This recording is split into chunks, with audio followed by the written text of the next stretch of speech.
Hello students, स्वागत है आप सभी का आपके अपने YouTube channel English with Ranjan sir पे। और आज सबसे मोस्ट इम्पॉर्टेंट टॉपिक आप कह सकते हो कि मोस्ट इम्पॉर्टेंट टॉपिक है जो आपके एग्जाम्स में जब आते हैं, क्योंकि हमारे इंग्लिश ग्रामर में ऐसा कोई चैप्टर नहीं है जहाँ पे ये इंक्लूडेड है। और दिक्कत तभी होती है जो हमें पढ़ाया नहीं जाता है, क्योंकि वो आपको सेल्फ स्टडी से सीखना पड़ता है। बहुत ऐसे टीचर है जो पढ़ाते हैं तो बहुत अच्छी बात है कि आपको वो चीजें बता देते हैं, लेकिन ये चीजें आप डेली प्रयोग से सीखते हैं और इसका कोई रूल्स भी नहीं है। रूल्स नहीं है इसीलिए थोड़ा डिफिकल्ट है, तो आज इस पे हम चर्चा करेंगे। बट बिफोर आई स्टार्ट, आप लोगों को बताना चाहूंगा कि आप मेरा लाइव क्लास जो कि अन अकेडमी पर होता है उससे आप फ्री ऑफ कॉस्ट अटेंड कर सकते हैं। अगर अंग्रेजी एक समस्या के तौर पे आपके साथ जुड़ा हुआ है, अंग्रेजी आप क्लियर नहीं कर पा रहे, बहुत जगह ट्राई किया आपने, बहुत सारे रूल्स पढ़े, बट उसको आप क्लियर नहीं कर पा रहे हो, आप उसको समझ नहीं पा रहे हो कि आखिर ये फंक्शन इसका होगा कैसे, अप्लाई होगा कैसे। तो इन सभी को मतलब अंग्रेजी को एक साधारण भाषा में समझने के लिए आप मेरा लाइव सेशन अटेंड कर सकते हैं। बिल्कुल आपको अपने भाषा में जिस तरीके से आप समझना चाहते हो उस तरीके से मैं आपको समझाने की कोशिश करता हूँ। देखिए, अंग्रेजी एक लैंग्वेज है और वो भी अपना लैंग्वेज नहीं है, तो डिफिकल्टी तो होती है जब भी, चाहे मैं सीखूं या आप सीखें, कहीं ना कहीं स्टार्टिंग में तो ज्यादा डिफिकल्टी होती है। अब सब टीचर का पढ़ाने का अपना एक अंदाज होता है, लेकिन मैं जो अपना अंदाज है वो सोचता हूँ कि मैं अपने बच्चों से रिलेट कर पाता हूँ। मैं भी, अगर अंग्रेजी की बात की जाए तो काफी पुअर स्टूडेंट रहा, फिर जाके मैंने अंग्रेजी पढ़ाना शुरू किया, तो मैं बच्चों को और बच्चों से ज्यादा रिलेट कर पाता हूँ। बच्चों की मानसिकता को समझ पाता हूं बेहतर तरीके से कि वो किस तरीके से अंग्रेजी को सीखना चाह रहे हैं। लाइव क्लासेस के लिंक जो है इस वीडियो के डिस्क्रिप्शन में होगा, वहां से क्लिक करके आप डायरेक्ट लाइव क्लासेस से जुड़ सकते हैं।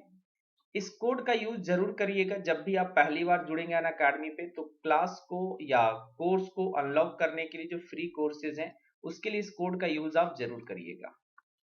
साथ ही साथ एक बड़ा सरप्राइज है आप लोगों के लिए कि आप अगर स्कॉलरशिप टेस्ट देना चाहते हैं तो ये स्कॉलरशिप टेस्ट दोबारा आया है, और इस बार ये 26 मार्च को सैटरडे को होने वाला है, जिसका रजिस्ट्रेशन लिंक भी डिस्क्रिप्शन में आपको मिल जाएगा। जस्ट जाइए, एनरोल कीजिए और win exciting rewards and up to 100% scholarship.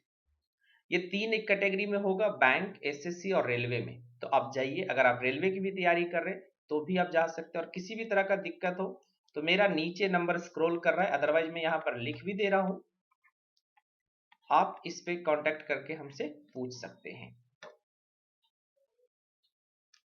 चलिए, और ये मेरा वेबसाइट है, तो मैं चाहता हूं कि आप एक बार विजिट करें। एक बार विजिट करेंगे, बार बार विजिट करेंगे, क्योंकि यहाँ पर काफी अपडेटेड कंटेंट पीडीएफ आपको मिलता है। कहीं का कॉपी पेस्ट पीडीएफ नहीं है, या तो मेरा पर्सनल है या बुक्स के पीडीएफ आपको मिलेंगे।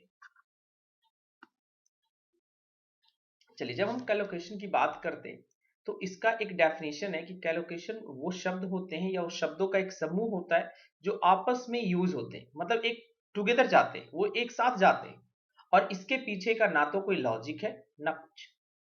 जनरली ये, जहां पर अंग्रेजी बोली जाती है वहां पर शब्दों को एक अलग तरीके से इस्तेमाल किया जाता है, एक अलग पेयर में इस्तेमाल किया जाता है, एक अलग समूह में इस्तेमाल किया जाता है, उसी को हम कैलोकेशन कहते हैं।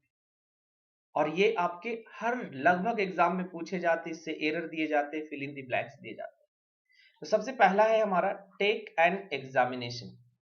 हम कभी भी गिव एन एग्जामिनेशन नहीं करेंगे, क्योंकि जब हम परीक्षा देते हैं और परीक्षा लेते हैं तो हमें लगता है कि परीक्षा देना का गिव एग्जामिनेशन होगा और परीक्षा लेना का टेक एग्जामिनेशन होगा। जी ऐसा बिल्कुल भी नहीं है। जब आप परीक्षा देने जा रहे हैं, आप एक स्टूडेंट से, आप एक पीपल है, तो आपको लिखना पड़ेगा टुक एग्जामिनेशन, या आप लिख सकते सिट फॉर एग्जामिनेशन, या लिख सकते अपीयर एट एग्जामिनेशन। लेकिन कभी भी गलती से भी गिव एन एग्जामिनेशन आप नहीं करेंगे, गिव एन एग्जाम आप गलती से भी नहीं करेंगे।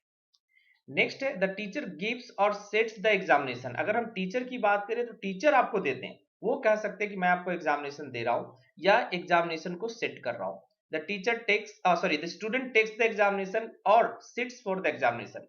या तो टेक्स कर सकते हो या सिट कर सकते हो, या एक मैंने बताया अपीयर कर सकते हो। तो कभी भी आप एग्जाम देने के लिए एग्जाम देने के लिए कभी भी आप गिव एग्जामिनेशन नहीं करेंगे। नेक्स्ट है हमारा take a walk not make a walk. या तो आप जब यूज करते हैं वॉक के साथ या तो टेक अ वॉक कर सकते हैं या हैव अ वॉक कर सकते हैं, ठीक है, we are having a walk. लेकिन इससे भी ज्यादा यूज हमारा होता है टेक अ वॉक, लेकिन कभी मेक अ वॉक का यूज आप नहीं करेंगे। Like we took a long walk along the river. We can also say we had a walk, simply हम कह सकते हैं जैसे हमने बोला कि हैव अ वॉक, और we went for a walk along the river. Simply हमने बता दिया कि भैया हमने गया, मतलब गो फॉर अ वॉक, तो हम गो फॉर अ वॉक भी कर सकते हैं, हैव अ वॉक कर सकते हैं, टेक अ वॉक कर सकते हैं, टेक अ वॉक कर सकते हैं, लेकिन कभी भी गलती से मेक अ वॉक आप नहीं करेंगे। नेक्स्ट हमारा है go for a ride on a bicycle etcetera, not go for a walk on a bicycle. जैसे बाइसिकल हो गया, हॉर्स बैक हो गया, तो हम इसके लिए गो फॉर अ राइड लगाएंगे, डायरेक्ट ये नहीं लिखोगे कि आपने घोड़े को राइड करा। बट हम ज्यादातर ऐसे सुनते हैं बोलते हुए कि हम डायरेक्ट ऐसा यूज करेंगे। जैसे देखिएगा, we went for a ride on our bicycles, हम लोग साइकिल से गए, मतलब साइकिल चला करके गए। We ride on a bicycle on horseback but we ride in a bus. लेकिन अगर कोई पब्लिक व्हीकल्स आ रहा है तो उसके लिए हम राइड इन अ बस कहेंगे, ऑन नहीं करेंगे। इन ट्रेन होगा, राइड इन अ ट्रेन करोगे, या अदर जो भी पब्लिक व्हीकल्स है वहां पे। तो यहां पर ध्यान रखना है कि कभी भी राइड अ हॉर्स भी आप डायरेक्ट नहीं लिखेंगे, भी आगे शायद मैंने लिखा है माउंट और गेट ऑन अ हॉर्स लिखेंगे, नोट राइड अ हॉर्स लिखेंगे। अब देखिए हम डायरेक्ट राइड अ हॉर्स नहीं लिख सकते, ध्यान रखेंगे। कभी भी हम राइड अ हॉर्स नहीं लिखेंगे, घोड़े की सवारी करना, जी नहीं। या तो आप हॉर्स बैक लिखिए जैसा पीछे हमने बताया, या तो आप माउंट शब्द का यूज कीजिए या गेट ऑन का यूज कीजिए। He got on his bicycle and road home, ठीक है, घोड़े पे भी बैठने के लिए या लाइक साइकिल पे बैठने के लिए। कभी आप डायरेक्ट ऐसे नहीं लिखे राइड अ बाइसिकल, आप राइडिंग अ बाइसिकल, तो वो गलत हो जाएगा। To ride denotes a continuous action, to mount or to get denotes the simple action। यानी कोई चीज डायरेक्ट चली जा रही है चली जा रही है चली जा रही है, तो ऐसा संभव नहीं है। नेक्स्ट आते हैं, अगर हम उतरने की बात करते हैं, ठीक है, साइकिल से घोड़े से अगर हम उतरने की बात करते हैं, तो हम या तो डिसमाउंट लिखेंगे या गेट ऑफ लिखेंगे। नोट कम डाउन या कम डाउन फ्रॉम अप लिखिएगा, ठीक है। तो कम डाउन कभी भी नहीं लिखेंगे, जब भी लिखेंगे तो या तो डिसमाउंट लिखेंगे या गेट ऑफ लिखेंगे। We alight from or get out of a carriage or a motor car, but we get on or off the train or the bus, ठीक है। देखेंगे अगर कैरिज यानी कि कोई घोड़ा गाड़ी वगैरह हो गया या मोटर कार हो गया, तो हम वहां पर गेट आउट ऑफ लिखेंगे या अलाइट फ्रॉम लिखेंगे। लेकिन अगर हम बात करते हैं ट्रेन या बस की, तो यहाँ पर सिंपल गेट ऑन और गेट ऑफ का यूज कीजिए। हम ट्रेन के लिए भी कभी कभी बोलने में अलाइट फॉर्म का यूज कर देते हैं। नेक्स्ट आते हैं, गो ऑन फुट होता है, note go with the foot होता है, ठीक है। और ये तो आपके एसएससी में बार बार पूछा जाता है। तो shall we go there on foot, मतलब यहां पर पैदल होता है। टेक अ और हैव अ बात होता है, नोट मेक अ बात होता है। कभी भी अगर नहाने का आप लिख रहे हैं, तो हम जब भी लिखेंगे तो टेक अ बात या हैव अ बात लिखेंगे। Like I take a shower bath every morning, प्रत्येक सुबह मैं शावर बाथ लेता हूं। और I have a shower bath every morning, direct आप हैव लगा सकते हैं या टेक लगा सकते हैं। नेक्स्ट आते हैं, ask a question note make a question. अगर हम किसी से प्रश्न पूछ रहे हैं तो हम जब भी यूज करेंगे तो आस्क अ क्वेश्चन करेंगे, मेक अ क्वेश्चन नहीं करेंगे। अब आपके मन में आएगा कि सर कभी हम ऐसी तो गलती बोलते नहीं, हम तो ऐसे ही बोलते हैं आस्क अ क्वेश्चन, बहुत अच्छी बात है। लेकिन जब ये एग्जाम्स में आता है और जब तक आपको कोई पढ़ाए ना या तो आप पढ़े ना, तो ये एग्जाम में हमें एरर नहीं दिखता है, हमें लगता है सही है। भले हम डेली बोल रहे हैं कि I am asking a question, I am asking a question, लेकिन जब एग्जाम में लिख के आ जाता है ना, और जब वो स्लैश लगा होता है, एरर पता करना होता है, तो हमें समझ में नहीं आता, हमें लगता है यार मेका क्वेश्चन ज्यादा बेहतर है, वो सही लग रहा है। और ऐसा कितने लोग को लगता है, कमेंट बॉक्स में लाइक जरूर बताइए कि ऐसा आप सोचते हैं कि जो चीजें ना पढ़ो भले वो गलत है, अगर नहीं पढ़ते हो तो गलती ही होता है। Take an hour not need an hour. अगर आप कहीं जाते हो और आपको कितना समय लग रहा है, तो कभी आप नीड शब्द का यूज नहीं करेंगे। अगर हम कहीं जाते हैं और हमको कितना टाइम उसको कवर करने में लग रहा है, तो उसके लिए हम नीड शब्द का यूज नहीं करेंगे, हम उसको लिखेंगे टेक।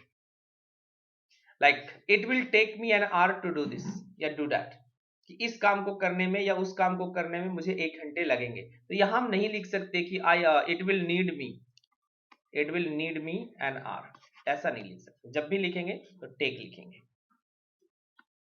नेक्स्ट आते हैं, अलाउ और give a discount, not make a discount. अगर हम ऐसा लिख दे कहीं मेक अ डिस्काउंट, तो आई डोंट थिंक कि बच्चे गलतियां पता कर पाएंगे। He allowed me a small discount, उसने मुझे थोड़ा सा डिस्काउंट दिया। और he gave me a small discount, या तो आप गिव कर सकते हैं या अलाउ, ना कि मेक। नेक्स्ट है, do drill not make a drill, मतलब एक्सरसाइज करना जो आप एक ग्रुप पे करते हैं, पर्टिकुलर डेज पे करते हैं, ओ तो हम वहां पर डू ड्रिल लिखेंगे, ना कि मेक ड्रिल लिखेंगे। तो we do drill twice a week, मतलब जो भी चीज होगा, मॉक जैसे करते हो ना, कभी आप लोगों ने सुना होगा कि फायर सेफ्टी के लिए ड्रिल चल रहा है, ठीक है, यानी कि उस चीज को हम प्रैक्टिस में ला रहे हैं कि किस तरीके से अगर इंसिडेंट होता तो हम कैसे उसको आगे कैरी करेंगे। फिर होता है take exercise not make exercise, you ought to take more exercise, आपको और अधिक एक्सरसाइज करना चाहिए। नेक्स्ट आता है गिव और डिलीवर अ लेक्चर, अगर कोई लेक्चर दे रहा है तो वो गिव या डिलीवर करेगा, ना कि मेक अ लेक्चर करेगा। He gave an interesting lecture और he delivered an interesting lecture, but we say he made an interesting speech. लेकिन अगर लेक्चर की जगह पे क्या आ जाए, स्पीच आ जाए, तो स्पीच के लिए हम यूज करेंगे मेक, ठीक है, यानी मेक अ स्पीच आपका एक कैलोकेशन हो जाएगा।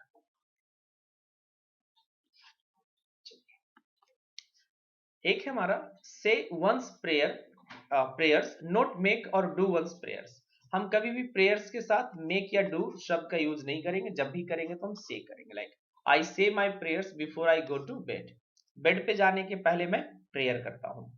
एंड एक वर्ड, एक आपका फ्रेज है टू से ग्रेस, इसका मतलब होता है कि जब हम खाना खाने के पहले जो प्रार्थना करते हैं उसको कहते हैं टू से ग्रेस, ठीक है, वहां पे प्रेयर हम नहीं करते, हम उसको कहते हैं टू से ग्रेस। ये हमने टेलीग्राम ग्रुप में भी आप लोगों से पूछा कि बट आप लोग गलत तो कर दिए, बट आपको पता नहीं था कि वो सही क्या होगा। तो प्रिटेंड हम यूज करते ना कि टू मेक या not make one self that, ठीक है, हम कभी मेक वन सेल्फ डैट नहीं करते, हम इसका मतलब कहना चाहते हैं प्रिटेंड करना, बहाना बनाना।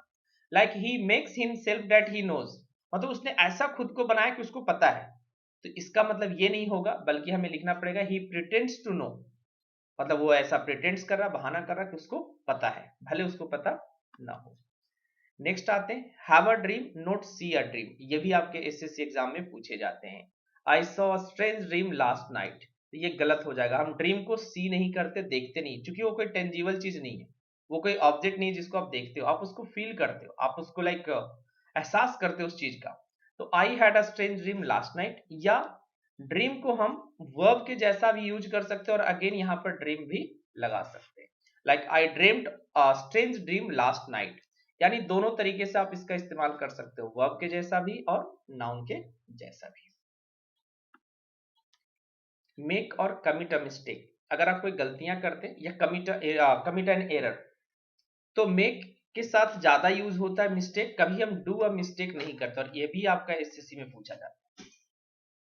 I did one mistake till now, अच्छा टिल लगा है तो टिल नाउ के साथ आप यहां कर दीजिए I have done, I have done one mistake till now, मैंने अभी तक एक गलतियां करी है। तो अगेन यहां पर लिखना पड़ेगा I have made one mistake till now, या I have committed one mistake till now.